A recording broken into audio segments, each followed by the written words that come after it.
Allez, on refait, on retente.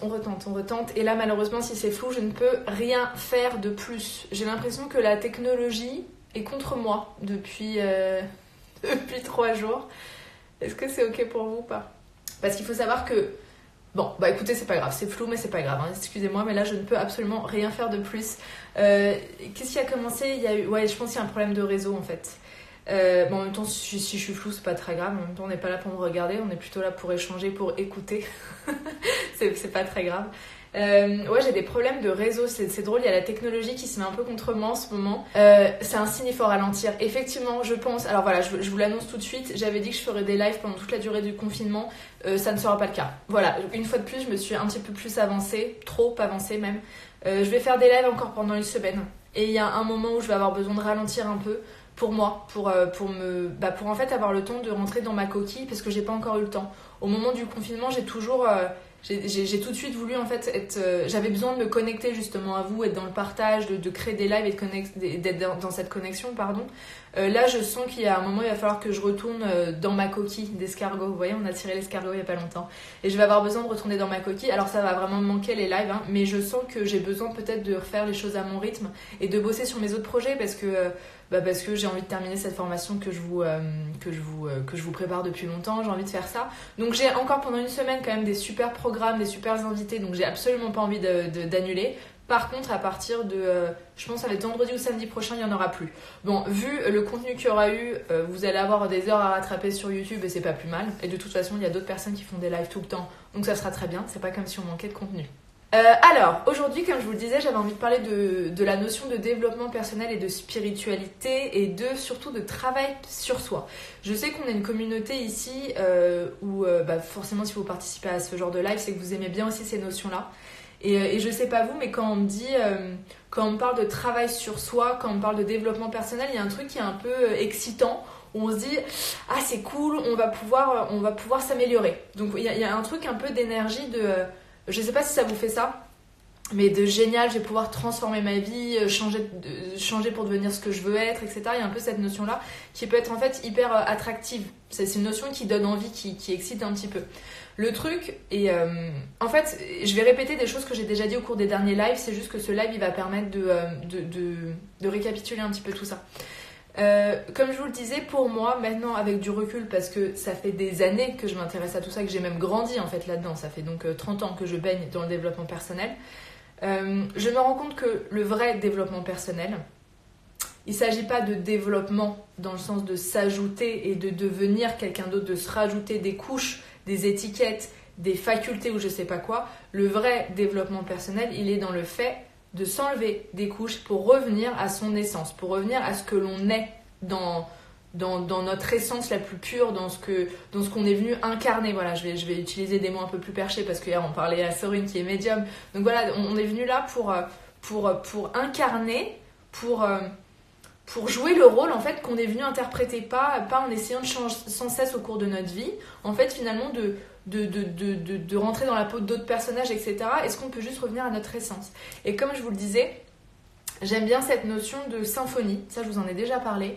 Pareil, quand j'ai fait la séance de Human Design avec Mélissa, elle a comparé ça à un puzzle. Donc, je vais vous donner l'image. Imaginez l'humanité dans sa globalité comme un immense puzzle, ok? Et chacune d'entre nous est une pièce de ce puzzle. Donc on a toutes des formes différentes, on a tous un dessin différent. Si en tant que pièce du puzzle, on est parfait, dans le sens où on a été parfaitement conçu pour entrer dans ce puzzle. Et en fait, si chacune des pièces du puzzle commence à essayer de se changer, ou de changer de forme pour se parfaire ou pour ressembler à la voisine, le puzzle ne donne absolument plus rien. Et c'est catastrophique. Et c'est exactement pareil si on veut utiliser la même image avec une image de symphonie ou de musique. Imaginez une immense symphonie et que chaque être humain représente une note. On vibre, on a une tonalité, une note chacun. Et le tout fait un truc parfait, une symphonie parfaite. Si, en tant que note, on essaie de devenir comme la note voisine ou de changer parce qu'on se dit qu'on chante faux, qu'on n'est pas bien, qu'on n'a pas la bonne tonalité, et bien la symphonie ne ressemble plus à rien, vous voyez. Donc, alors je vois tout de suite Marion qui dit au cours de notre vie on change. Bien évidemment. Alors ici il faut bien comprendre quand on parle de notre essence, on parle pas vraiment de personnalité. Bien évidemment qu'on évolue, bien évidemment qu'on change, mais c'est quelque chose qui se fait naturellement. Je veux dire, je pense pas qu'on puisse... je pense qu'on peut changer. On dit souvent les gens ne peuvent pas changer. Moi je suis persuadée qu'on peut changer et il s'agit juste même de repenser à nous. Moi je repense à moi il y a 10 ans. Bien évidemment que j'ai changé. Mais j'ai pas changé parce que j'ai décidé de changer. J'ai changé parce que la vie a fait que j'ai évolué toute seule, tranquillement, sans me mettre une pression, vous voyez. J'ai l'impression, justement avec cette mode du développement personnel, et il faut bien comprendre que je ne suis pas du tout contre le développement personnel ni le travail sur soi, parce que j'adore ces notions-là. Par contre, avec cette mode-là, il y a une forme de pression à la moindre chose que je considère comme un défaut, je dois la changer, je dois évoluer, je dois sans cesse progresser dans quelque chose. Vous voyez, je vais donner mon exemple, j'étais vraiment extrêmement timide, extrêmement réservée, je voulais pas me montrer, nanana. J'ai changé dans le sens où, vu le métier que je fais maintenant, je suis moins timide, je suis moins réservée, etc. Mais en fait, finalement, j'ai évolué toute seule, tranquillement, en faisant les choses au fur et à mesure. Je me suis pas levée un matin en me disant aujourd'hui je vais travailler sur ma timidité et du coup pendant 10 ans je vais travailler là-dessus comme une forcenée et je vais changer, tu vas voir, rien ne s'est fait dans la force. Donc je pense que bien évidemment on évolue, bien évidemment qu'on change, mais ça se fait naturellement avec la vie, avec les expériences, avec les rencontres. C'est pas quelque chose qu'on décide frontalement et qu'on décide avec le mental et avec la personnalité du coup. Donc voilà, c'est vraiment comprendre en fait qu'on est tous une sorte de... on est tous une perfection en tant que telle et on est né, je pense, avec une note, une identité, une empreinte pure et que bien évidemment, comme on est né dans cette société, on a pris ou avec nos parents qui ont mis des éducations, des étiquettes, c'est normal et il n'y a pas à rejeter ça, c'est juste normal d'avoir évolué comme ça. Le vrai développement personnel, il est pour moi, en tout cas maintenant, de réfléchir par soi. Qu'est-ce que j'aime moi vraiment ? Qu'est-ce que je veux véritablement faire ? Qu'est-ce qui est bon pour moi ?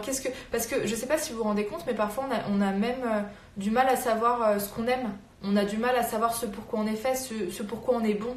On n'arrive même plus à identifier ça parce qu'on ne sait plus si ça vient de la société, si ça vient de nos parents, si c'est parce que c'est une croyance qu'on a sur la vie, est-ce que c'est quelque chose qu'on n'arrive pas à avoir chez nous, vous voyez ? Et du coup, c'est un peu confus tout ça.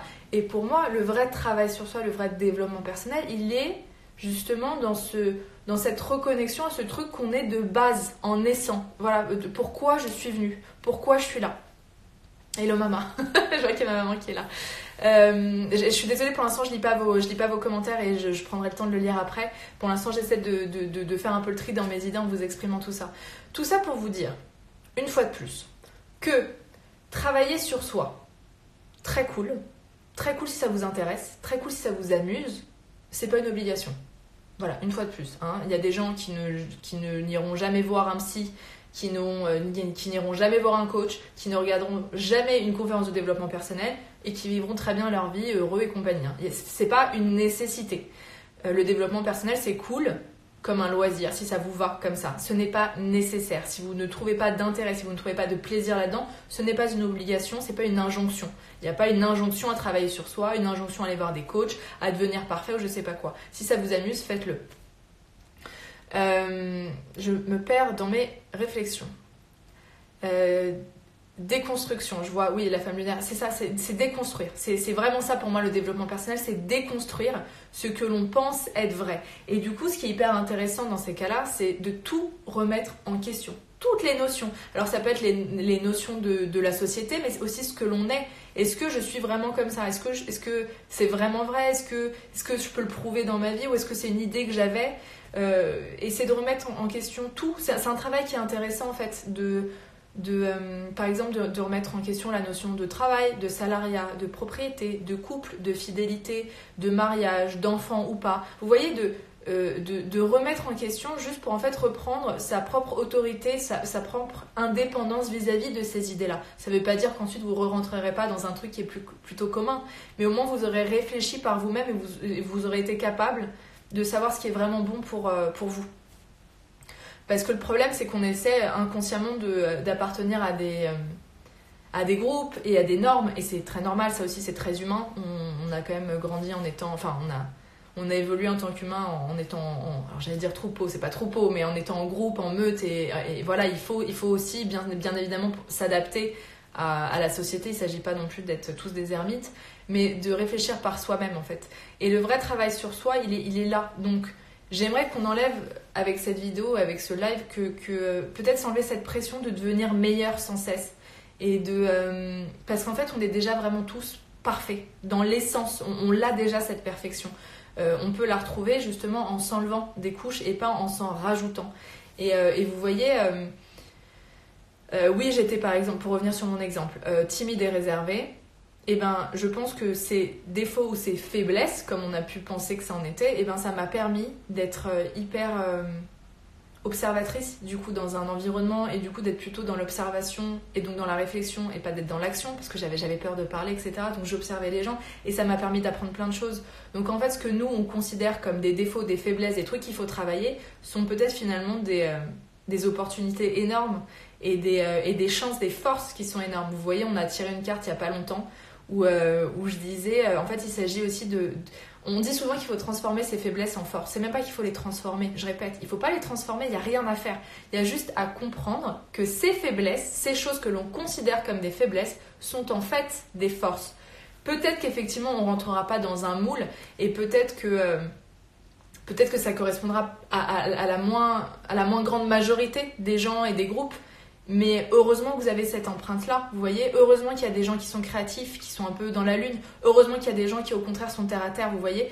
On a besoin de toutes ces personnalités-là, on a besoin de tous ces profils-là. Si tous les gens qui étaient dans la lune et étaient créatifs essayaient de devenir ingénieurs, ben on serait dans la merde. Et si tous les ingénieurs essayaient de devenir hyper spirituels pour enlever tout ce qui était cartésien, on serait aussi dans la merde. Donc en fait, c'est de comprendre qu'on a chacun notre empreinte, qu'on est chacun là pour quelque chose, et que cette empreinte est parfaite. Elle est parfaite. Et ça veut pas dire, s'accepter tel que l'on est, ça veut pas dire ne jamais se remettre en question, ou dire fuck à tout le monde si les gens sont pas d'accord avec nous. Je parle pas de ça, je parle vraiment d'un truc qui est plus profond et plus subtil que ça, parce que je pense que c'est peut-être un piège dans lequel on peut tomber quand on s'intéresse à ces sujets-là. C'est je ne suis pas assez bien comme ça, je ne suis pas digne d'amour, je suis pas assez bien pour qu'on m'aime, je suis pas assez bien pour réussir, je suis pas assez bien pour attirer ce que je veux à moi. Du coup, je vais travailler sur moi. Et là, une fois de plus, je vais vous parler de l'énergie qu'il y a derrière. Si on travaille sur soi dans une énergie de peur, parce qu'on n'est pas bien, parce qu'on n'est pas parfait actuellement, il y a un truc qui est moyen. Parce que comme je vous le disais, la loi de l'attraction, il ne s'agit pas d'attirer ce que l'on veut, il s'agit d'attirer ce que l'on est, ce que l'on vibre.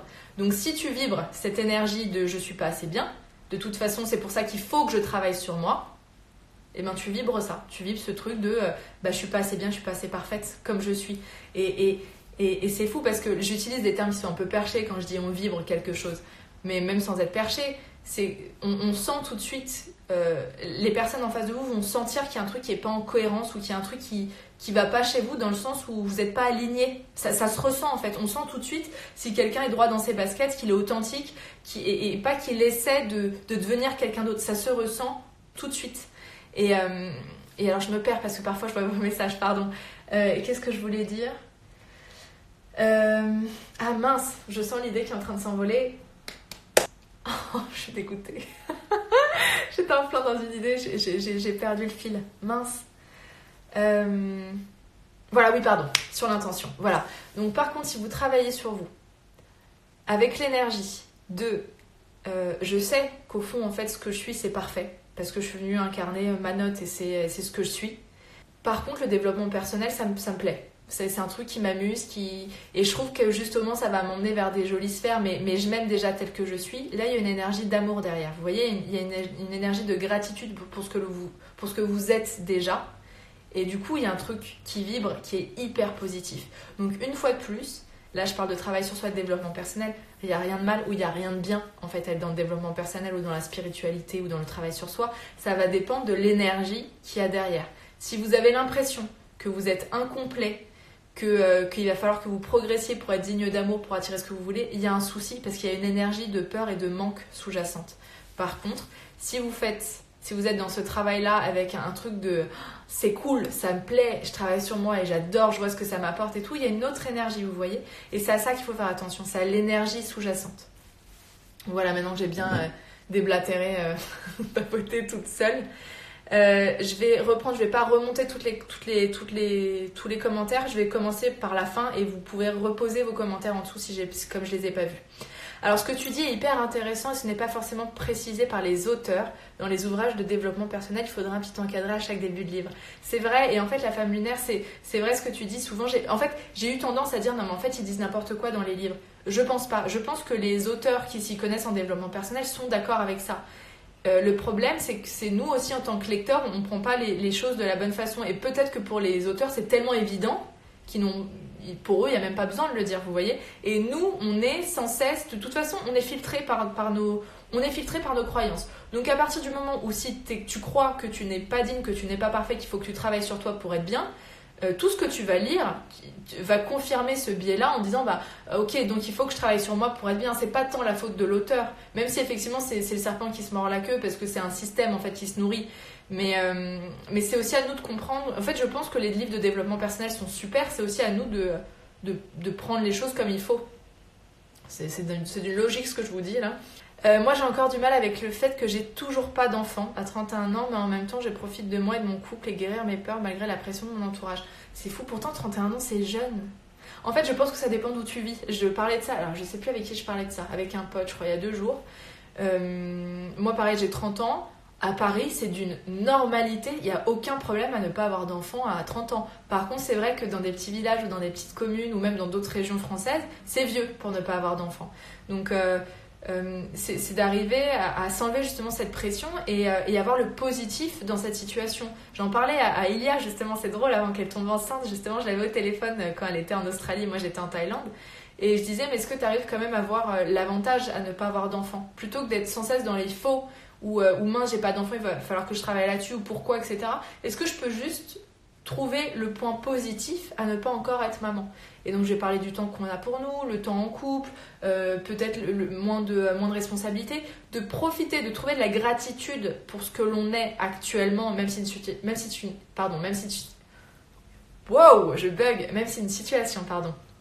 n'est pas comme vous voudriez qu'elle soit. Trouvez la gratitude dedans, parce que quand vous êtes dans la gratitude d'une situation, une fois de plus, il y a un truc qui se déclenche, qui vibre de la gratitude. Et on attire des trucs, et on va vers des trucs qui sont plus cool. Donc plutôt d'être sans cesse en force contre des situations sur lesquelles on n'a pas d'impact, parce qu'une fois de plus, il y a des situations, des événements sur lesquels on a un impact, et dans ce cas-là, c'est bien d'être dans la force, tant mieux si on essaie de changer les choses. Mais quand on est face à une situation sur laquelle on n'a pas d'impact, donc par exemple le fait de ne pas avoir d'enfant maintenant, je ne sais pas si c'est un choix aussi, parce que pour l'instant, tu n'y arrives pas, entre guillemets, tu n'y arrives pas. C'est une mauvaise expression, mais tu vois ce que je veux dire. Déjà accepter le fait que tu n'as pas d'impact dessus, donc autant essayer de profiter de cette situation, exactement comme le confinement actuellement. On n'a aucun impact dessus, on ne peut pas sortir. Donc maintenant, qu'est-ce que j'en fais? Ok, je vais trouver tout ce qu'il y a de cool à faire là-dedans, tout ce qu'il y a de cool, et hop, on va dégager d'un coup des ondes qui sont sympas. Je souhaite me réorienter, mais pour une rémunération moindre. J'y réfléchis beaucoup ces temps-ci. C'est à toi de voir ce qui est important pour toi. Et si tu me dis que l'argent est très important pour toi, il n'y a aucun problème non plus, en fait. C'est pas grave non plus si tu sens que c'est un besoin qui est vraiment véritable. Parfois l'argent est plus important que le bien-être au quotidien, que le bien-être au travail dans le quotidien. C'est pas grave, en fait. Si c'est l'argent qui, toi, te met justement dans une bonne énergie et qui te permet d'être super bien, ok. Alors là, malheureusement, je peux pas développer le sujet. C'est une phrase qui est trop courte et une situation que je connais pas pour pouvoir partager ça. Un pervers narcissique ou une autre personnalité pouvant faire du mal à autrui a-t-il également un rôle à jouer? Alors on parle beaucoup des pervers narcissiques, c'est vrai aussi là-dedans. Il faut savoir que quand je vous dis qu'on est là pour incarner notre essence et qu'il faut arrêter d'essayer de changer, je ne parle pas des pathologies psychologiques et psychiatriques. Je ne vous dis pas qu'un pervers narcissique est parfait comme il est. Et pour moi, un pervers narcissique, ce n'est pas un type de personnalité, c'est une maladie. Donc on ne parle pas exactement de la même chose quand même. Et c'est intéressant. Alors après, en tant qu'être humain, je vais pas dire heureusement qu'il est là ce pervers narcissique, c'est génial, ou que ce psychopathe violeur et assassin est là, c'est génial, il incarne sa note. En tant qu'humain, je peux pas dire ça. Peut-être qu'à un niveau plus subtil, ils sont venus s'incarner pour quelque chose et que c'est pas anodin. Mais ça m'intéresse même pas de parler de ça à un niveau humain, on s'en fout en fait. Si un terme subtil ils sont pas là pour rien, ok, très bien, on s'en fout. C'est pas notre problème en fait de juger ça ici. Mais c'est vrai qu'on parle souvent quand je donne ces exemples-là de pervers narcissiques, c'est quand même une maladie là. C'est pas des personnalités, vous voyez. C'est la première fois que je vois cet angle. On est sans cesse dans l'action pour devenir, avoir quelque chose. C'est ça, exactement. On est sans cesse dans ce truc de il faut s'en rajouter, il faut devenir quelqu'un d'autre, il faut s'améliorer. Non. Et jamais dans le être, ce que vous êtes dans l'instant présent. Il est là en fait, le vrai message du livre, le moment présent. C'est juste incarner ce que l'on est dans le moment présent. Et parfois, l'idée sous-jacente au développement personnel, c'est je vais devenir, parce que comme ça, dans le futur, ça sera plus cool. Et du coup, on n'est pas vraiment dans ce truc d'instant présent. C'est comme faire un déni de soi. Exactement. Le truc, c'est qu'il y a des personnes qui ont du mal à savoir ce qu'elles sont. Et c'est vrai que quand on débute là-dedans, je vais dire, bah voilà, maintenant on fait du développement personnel pour être ce que tu es.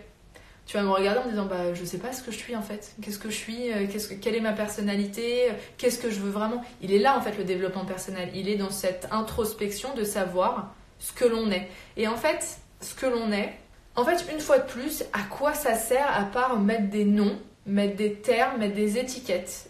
Si vous voulez, si ça vous amuse, pourquoi pas. En fait, ce que je vous propose, c'est de même pas forcément chercher à vous définir, c'est vous reconnecter à la joie. Qu'est-ce qui me fait plaisir ?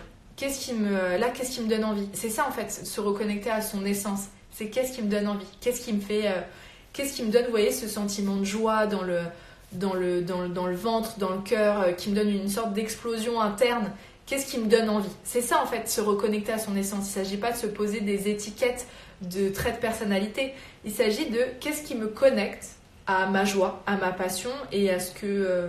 Et ça peut être dans n'importe quoi, c'est pas forcément un métier, hein. Ça peut être qu'est-ce qui me fait plaisir ? Et il y a des gens qui vont dire, bah là, ce qui me ferait trop plaisir, c'est de faire le ménage et de nettoyer chez moi, je sens que ça va me faire du bien. Et ben c'est tout, en acceptant, en se reconnectant à ce qui nous fait vraiment plaisir, ce qui nous met en joie, là je pense qu'on incarne notre essence. Il ne s'agit pas de rajouter des étiquettes de personnalité.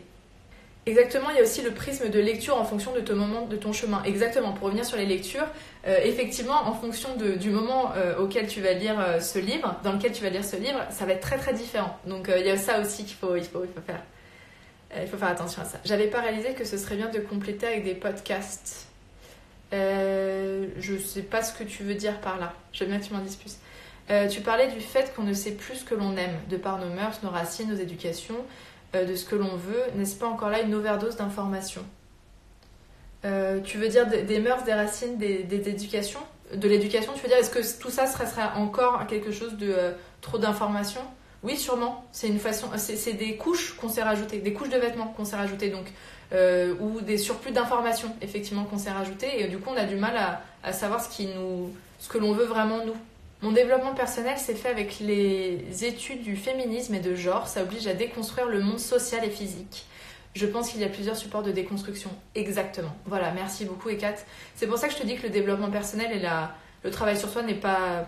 C'est un des outils, mais c'est pas obligatoire. Effectivement, on peut, en bossant sur le féminisme, et le féminisme, c'est justement cet énorme avantage de déconstruire quelque chose. Je déconstruis des choses que je pensais être vraies, ou de construire des mœurs, des trucs de société, en faisant ce travail. En fait, pour moi, c'est ça. Voilà. Pour résumer en un mot, le développement personnel, c'est déconstruire.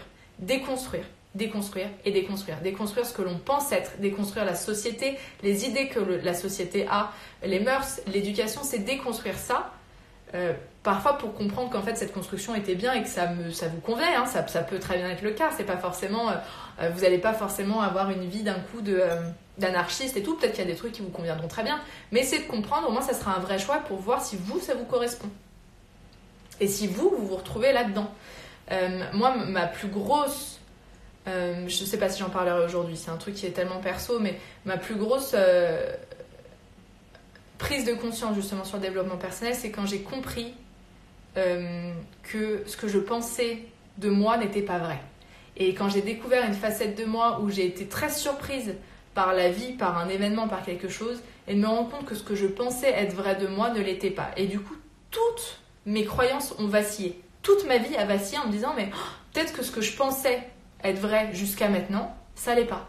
Et donc le vrai travail, il fonctionne à ce niveau-là en fait. Coucou Héloïse, je suis actuellement un peu perdue, je ne sais pas ce que je veux, ni vraiment qui je suis, que me conseillerais-tu? Bah du coup voilà, c'est ce que je te disais, entre-temps, fais ce qui te fait plaisir. Mais je te parle dans l'instant présent, je te dis pas dans la vie, fais ce qui te fait plaisir en termes de métier. Dans l'instant présent, qu'est-ce qui te fait plaisir? Chaque heure, qu'est-ce qui te fait plaisir? Et chaque jour, en fait, en te connectant à ce qui te fait plaisir, il y a des trucs qui vont émerger. Oui, à 31 ans, avec mes origines portugaises et dans mon village où toutes mes amies ont eu des enfants après le lycée. Voilà, c'est ça. C'est vraiment une question de... une fois de plus, c'est un super exemple pour les enfants. C'est vraiment une question d'entourage et de société. C'est pas une question vraiment intrinsèque à l'humain. C'est ça qui est intéressant. Le manque de tolérance est parfois très marquant chez ceux qui pratiquent le développement personnel. Oui, je suis d'accord avec toi. Célibataire, seul, sans enfant, 32 ans, courage, ce sont les dogmes, la société qui pense que ce n'est pas la normale, ça arrivera, bien évidemment. Ou ça arrivera pas. Ça aussi, c'est une fois de plus un truc de... Pourquoi absolument? Vous voyez, le couple... Alors moi, j'adore les relations amoureuses, j'adore l'idée de couple, etc. Mais alors, quand je vous dis que je suis 100% persuadée que c'est pas un truc pour lequel on est intrinsèquement fait, 100% sûr, hein, c'est une norme sociétale, sociale, le couple. Ben voilà, on le sait, et après, si le couple vous convient, c'est très bien. Mais je comprends très bien que ça soit pas le cas de tout le monde, vous voyez. Donc, pourquoi vouloir absolument rentrer dans un modèle si ça vous convient pas? Il y a des gens qui sont pas en couple pendant toute leur vie, et c'est très bien, et il n'y a pas de souci. Mais est-ce que être maman, être en couple, ceci, est-ce une fin en soi? Bah exactement, voilà, tu vois, tu m'as devancé. Je suis en phase avec tout ce que tu dis et en même temps je suis hyper sensible aux vibrations négatives que je peux percevoir d'autres personnes et ça me parasite très fortement. J'aimerais bien que tu développes là-dessus, Barnabé. Je veux bien que tu me dises qu'est-ce que tu appelles les ondes négatives des autres personnes. Parce que souvent ce que l'on pense être les vibrations négatives des autres personnes, c'est de comment toi tu reçois ces informations. C'est pas forcément la personne qui vibre négatif, tu vois. Donc en fait ça c'est un sujet que je maîtrise pas du tout parce que perso, je pense avoir cette carapace qui me... je perçois pas les vibrations des autres, ça vient pas empiéter sur moi. Donc c'est vrai que j'ai un peu de mal, je suis pas la meilleure personne pour être dans l'empathie à ce niveau-là. Moi j'ai 34 ans et je ne veux pas d'enfant car je ne ressens pas cette envie. Et c'est vrai que tout le monde était étonné avant maintenant et ça va, mais certaines personnes ne comprennent pas. Et ça, je trouve que justement les réseaux sociaux viennent apporter cet avantage-là, c'est de mettre en avant aussi d'autres possibilités de vie, d'autres possibilités d'existence, d'autres modèles. Et je trouve que c'est de plus en plus accepté grâce justement à des personnes qui ont osé prendre la parole sur les réseaux. C'est totalement accepté de ne pas vouloir d'enfant, c'est pas grave en fait. J'ai 40 ans et j'ai pas d'enfant, j'aurais des raisons de flipper, mais je me dis que c'est comme ça, et si je dois en avoir un, ça arrivera, sinon il m'arrivera autre chose. Exactement, bravo, top.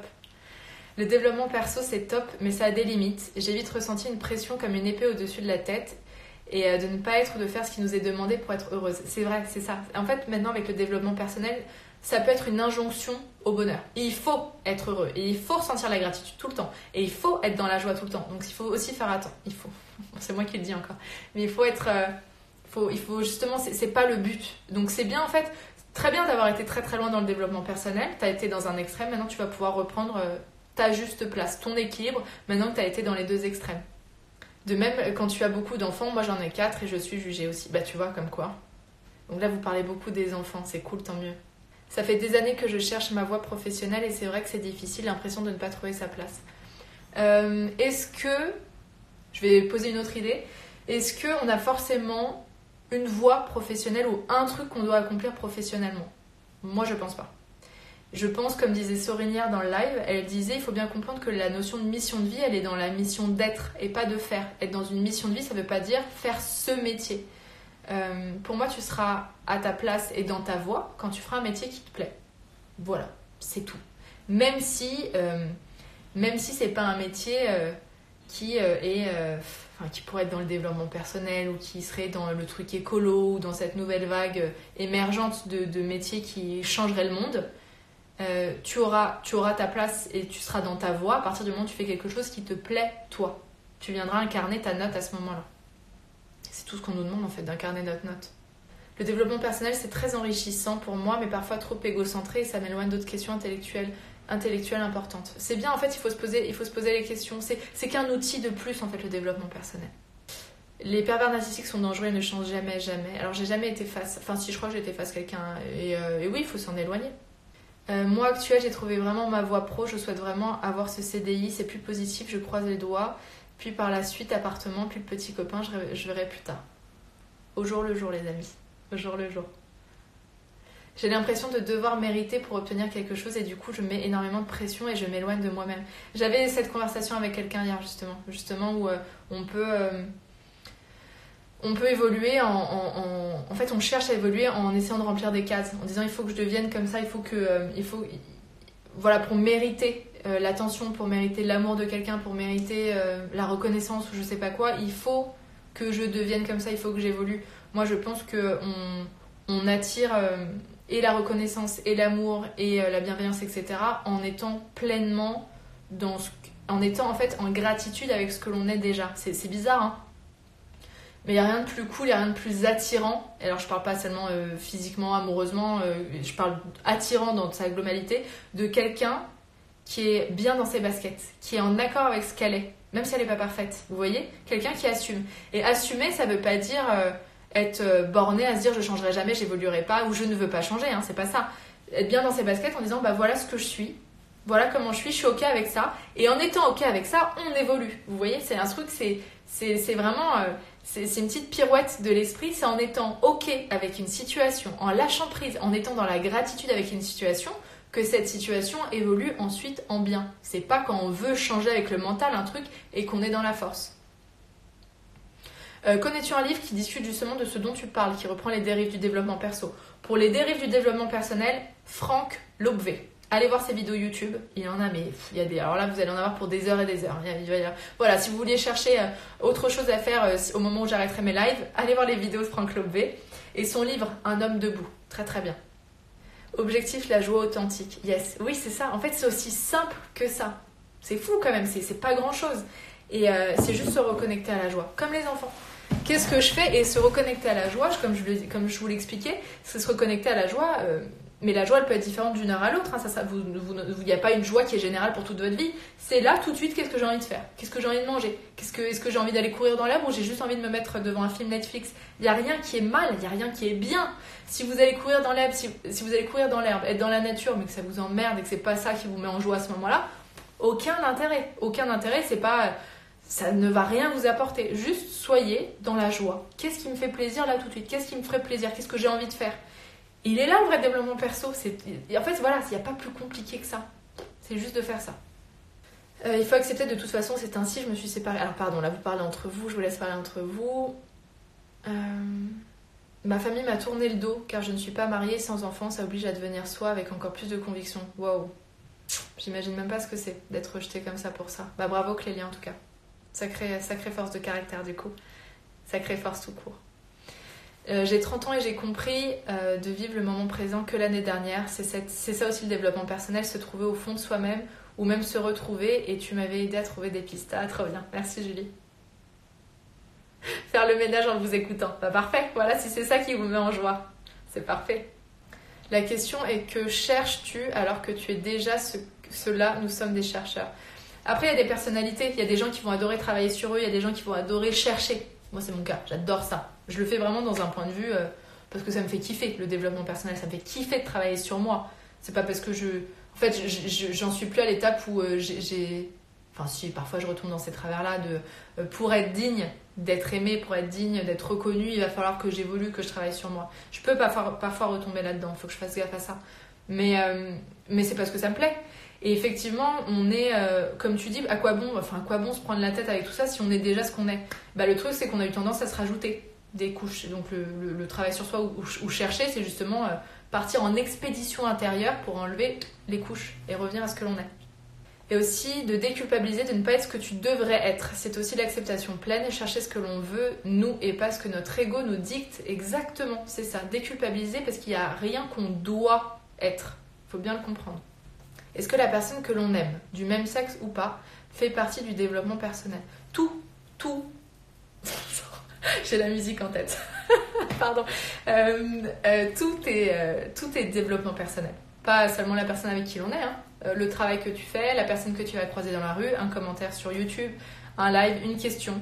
Tout est développement personnel parce que tout agit en miroir en fait. Tout te permet d'évoluer, tout te permet de te connaître toi. Donc tout est développement personnel et les relations aussi bien sûr, bien évidemment. S'assumer tel que nous sommes, c'est exactement ça. Exactement. Déconstruire pour reconstruire à sa façon. C'est exactement ça, accepter que ces vérités construites ne sont pas tes vérités et qu'elles ne cesseront d'évoluer en fonction de ton chemin de vie, tes rencontres. Exactement. Et il y a aussi ce que... C'est bien de le dire parce que c'est pas parce que vous avez l'impression d'avoir trouvé une vérité là tout de suite que dans un an ça sera la même vérité. Vous aurez peut-être totalement changé. Les croyances seront pas les mêmes, les besoins ne seront pas les mêmes, la joie ne sera pas du tout au même endroit. Donc c'est accepter que là, ce qui me connecte à ma joie, c'est là tout de suite. Par exemple, moi, quand j'étais maquilleuse, j'étais tellement heureuse, ça me connectait à ma joie. Au bout d'un moment, ça l'a plus été. Je suis devenue ce que je suis maintenant, c'est-à-dire blogueuse, youtubeuse, etc. Je laisse totalement le choix, la possibilité que dans un an, ça soit plus le cas. Vraiment. Et j'arrêterai à ce moment-là et je trouverai ce qui me met en joie. Et c'est pour ça que quand on me demande c'est quoi tes projets dans un an, où est-ce que tu retourneras à Copenhague dans un an, j'en sais rien. Là, je peux te dire ce que j'aimerais tout de suite. Mais si ça se trouve, dans un an, ma joie ne sera pas du tout connectée au même endroit. Donc en fait, c'est très compliqué parce qu'effectivement, sociétalement parlant, on a besoin d'avoir des projets et de voir à long terme. Mais en vrai, c'est compliqué parce qu'on a besoin toujours d'être sûr de ce que ça nous correspond toujours. Parce que moi, je peux vous dire maintenant, dans 6 mois, ça me correspondra plus, vous voyez. Donc c'est exactement ça. C'est aussi accepter qu'on va changer et que la joie ne se placera pas au même endroit. Pareil, j'ai beaucoup de pression pour avoir des enfants et même le côté de mon mari et moi, je me sens pas encore prête avec 31 ans. Prends ton temps. Il y a des avantages aussi à avoir des enfants plus vieux, plus âgés, tant mieux. On va apporter plein de choses à nos enfants parce qu'on aura eu le temps de plus travailler sur nous, vous voyez. Et alors après, c'est génial aussi d'être parent très jeune. Moi, je rêvais d'être maman très très jeune. Bon, c'est pas le cas et c'est pas grave, ça me va très bien aussi. Bonjour Héloïse, en ce moment, Kif ton cycle propose un sommeil un sommet sur le désir ou non d'enfant et c'est passionnant. Ah d'accord, top, chère endométriose, je connaissais pas. On m'a souvent engueulé de ne pas vouloir d'enfant. En tout cas, dans ma tête actuelle, ce n'est pas facile de gérer la pression sociale et familiale. Ça, je trouve que c'est quand même en train de changer. J'espère en tout cas. Et si quelqu'un vous met la pression, vous le rembarrez direct. Il ne faut pas hésiter à poser ses limites, n'est-ce pas? On en a parlé il y a quelques jours. Moi, quand je serai grande, je veux être Héloïse. Oh là, non. Complètement d'accord avec toi pour le couple. Moi, je ne comprenais pas pourquoi certaines de mes amies m'enviaient. Et ouais. Comment faire si depuis toute petite, j'étais une poupée qu'on personnalise, mon entourage qui m'a créée et qu'ils veulent que je sois comme ci, comme ça, ils veulent que je sois. Comment se détacher de ça? Justement, c'est ça en fait. On a tous un peu été comme ça, hein. Tout le monde.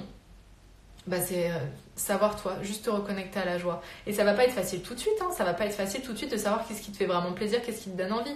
Parce qu'après, on peut aussi se poser la question, mais qu'est-ce qui me fait plaisir ou est-ce qui me donne envie? Est-ce que finalement c'est vraiment moi ou est-ce que c'est la société?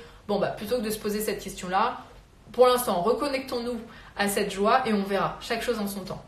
Mais c'est juste ça, se reconnecter à la joie.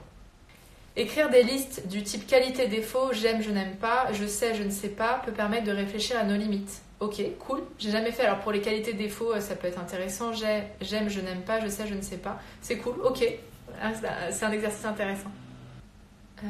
Je pense qu'on doit se poser des questions pour savoir si on est mieux seul. Je suis depuis 12 ans avec mon copain et ça devient compliqué, on ne comprend plus notre relation. Oui, il y a des étapes compliquées dans les relations, bien évidemment. Il y a à vous de choisir en fonction, ou peut-être d'adapter votre couple avec vos besoins.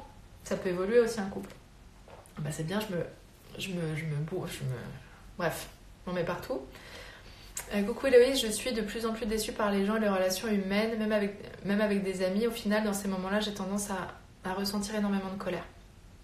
On ressent de la colère.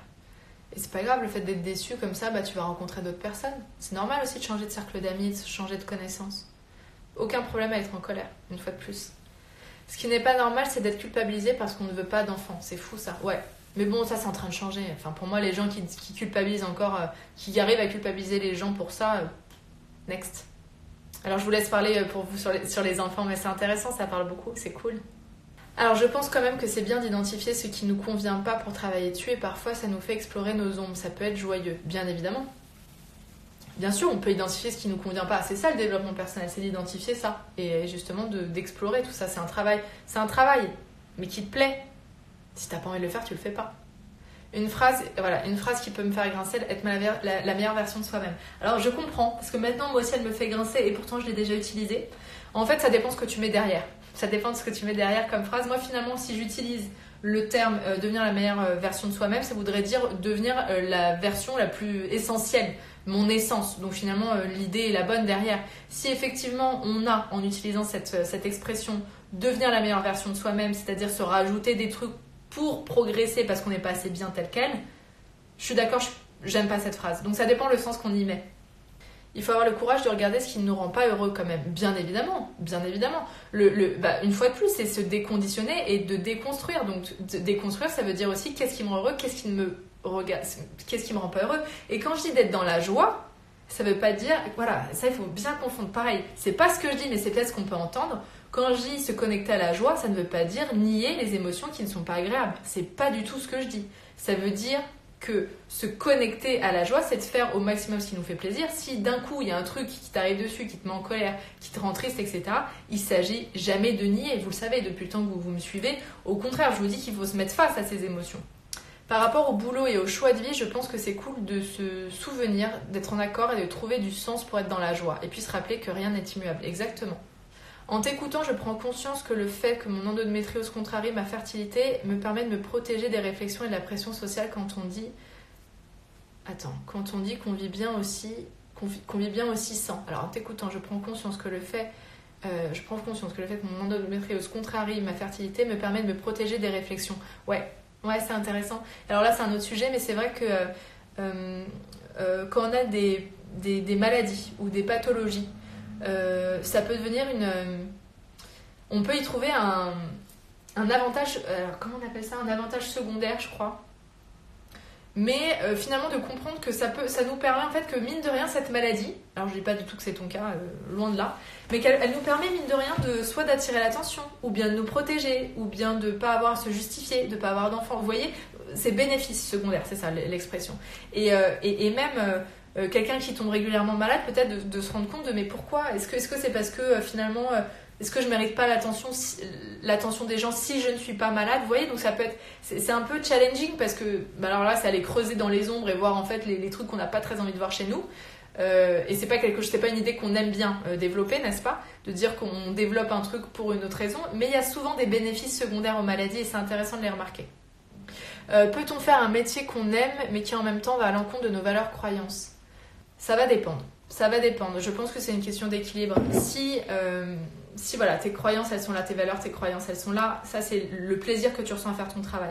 Si le plaisir il est au-dessus de tes valeurs et tes croyances, t'es connecté à ta joie et c'est pas plus mal, tu vois. Mais si par contre, ce qui est possible, c'est qu'au bout d'un moment les croyances et surtout tes valeurs elles vont augmenter, le plaisir même s'il est haut, il sera plus suffisant en fait pour que ça te laisse là-dedans. Donc ça dépend, vous voyez. Mais je vais vous donner mon exemple. Je sais qu'avec les prises de conscience actuelles, on a tous envie peut-être d'être dans des démarches, de faire des métiers qui sont hyper écolo, hyper engagés, hyper éthiques ou je sais pas quoi. Et du coup, on sait pas ce qu'on doit faire et on a l'impression que tous les autres métiers ne servent à rien. Moi, je pense que si on est dans la joie et qu'on incarne notre note, le métier que l'on fait a un impact, mais sans même qu'on s'en rende compte. Vous voyez, quand j'étais maquilleuse, j'étais tellement à ma place, je le sentais, je le savais, ça me faisait tellement plaisir. Pourtant, être maquilleuse, il n'y a rien d'éthique. Je changeais pas le monde, je n'étais pas dans l'écologie non plus. Par contre, à mon niveau, j'ai peut-être aidé certaines personnes, mais sans même le savoir, on ne se rend pas compte de l'impact qu'on a chez les gens. Quand on est dans la joie, quand on incarne sa place, son rôle, il y a un truc qui se dégage qui fait qu'on devient les gens deviennent des thérapeutes ambulants pour tout le monde, pour tous les gens autour, vous voyez ? Parce que ces gens font du bien. Les gens qui sont alignés, ils font du bien aux autres. Et donc même si ton métier, ce n'est pas d'aider à proprement parler parce que tu n'es pas thérapeute, ou parce que tu n'es pas dans l'écologie, ou parce que je sais pas quoi, ou tu n'es pas en train de changer le monde, en étant à sa place, quand on est dans la joie, quand on dégage autant de belles choses, tu aides à un peut-être plus petit niveau, mais tu aides énormément de personnes sans même t'en rendre compte. Et tu peux même changer des vies sans même t'en rendre compte, juste parce que tu es incarné à ta bonne place. Donc c'est intéressant aussi, trouver sa place, ça sera aussi le sujet d'un live que j'aimerais faire à la semaine prochaine. Pour moi, la réussite, c'est quand tu es heureux de ta vie, avec ou sans enfant ou partenaire. Exactement. C'est juste ça. La gratitude, car on est déjà privilégié d'avoir ce que l'on a, d'être ce que l'on est aujourd'hui, totalement. Votre voie est déjà tracée, vous n'échapperez pas à ce que vous êtes. On n'échappe pas à ce que l'on est, je suis d'accord. Que la voie est tracée, je sais pas. Je ne sais pas. Non, je pense qu'on a un impact dessus. Je pense vraiment bien sûr qu'on a un impact dessus. Notre voie est tracée dans le sens où on est venu incarner ce que l'on est. Donc là-dessus, oui, c'est tracé. Par contre, tout ce que l'on va faire, on a quand même un libre arbitre et on fait ce qu'on veut. Heureusement. Vous savez quoi, ça va couper dans 10 minutes. Du coup, j'aimerais qu'on tire une carte pour parler de tout ça. Et j'espère, je suis désolée, j'avais pas bien préparé ce live parce que de toute façon, c'est des notions qui sont compliquées à préparer. Je regardais tout. Waouh, vous avez fait tellement de messages. Je prendrai du temps. Je prendrai du temps pour regarder tout ça après. Aujourd'hui, j'avais envie de tirer une autre carte, un autre jeu qui s'appelle Féminitude, que j'adore. Je suis tellement fan de ces illustrations.